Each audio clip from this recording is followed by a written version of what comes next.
أعوذ بالله من الشيطان الرجيم. بسم الله الرحمن الرحيم.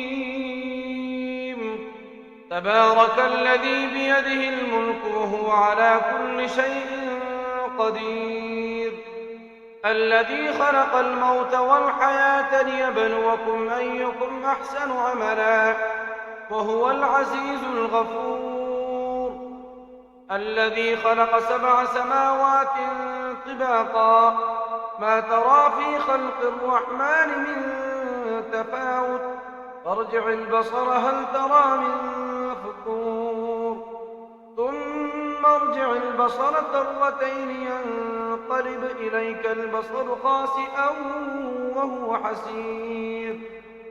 ولقد زينا السماء الدنيا بمصابيح وجعلناها رجوما للشياطين وأعتدنا لهم عذاب السعير. وللذين كفروا بربهم عذاب جهنم وبئس المصير. إذا ألقوا فيها سمعوا لها شهيقا وهي تفور تكاد تميز من الغيظ، كلما ألقي فيها فوج سالهم خزنتها ألم يأتكم نذير؟ قالوا بلى قد جاءنا نذير فكذبنا وقلنا ما نزل الله من شيء إن أنتم إلا في ضلال كبير. وقالوا لو كنا نسمع أو نعقل ما كنا في أصحاب السعير فاعترفوا بذنبهم فسحقا لأصحاب السعير. إن الذين يخشون ربهم بالغيب لهم مغفرة وأجر كبير.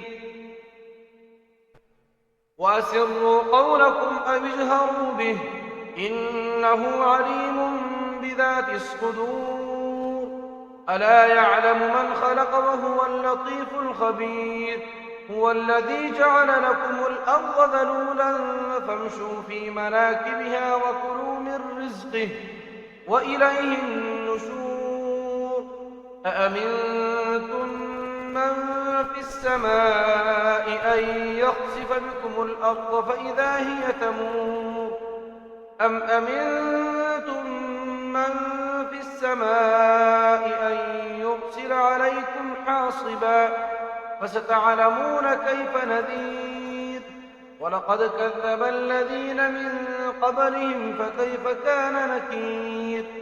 أولم يروا إلى الطير فوقهم صافات ويقبض ما يمسكهن إلا الرحمن إنه بكل شيء بصير. أمن هذا الذي هو جند لكم ينصركم من دون الرحمن إن الكافرون إلا في غرور. أمن هذا الذي يرزقكم إن أمسك رزقه بل لجوا في عتو ونفور. أفمن يمشي مكبا على وجهه أهدى أمن يمشي سويا على صراط مستقيم. قل هو الذي أنشاكم وجعل لكم السمع والأبصار والأفئدة قليلا ما تشكرون. قل هو الذي ذرأكم في الأرض وإليه تحشرون. ويقولون متى هذا الوعد إن كنتم صادقين. قل إنما العلم عند الله وإنما أنا نذير مبين. فلما رأوه زلفة سيئت وجوه الذين كفروا وقيل هذا الذي كنتم به تدعون. قل أرأيتم إن أهلكني الله ومن معي أو رحمنا فمن يجير الكافرين من عذاب أليم. قل هو الرحمن آمنا آمنا به وعليه توكلنا فستعلمون من هو في ضلال مبين. قل أرأيتم إن أصبح ماؤكم غورا فمن يأتيكم بماء معين.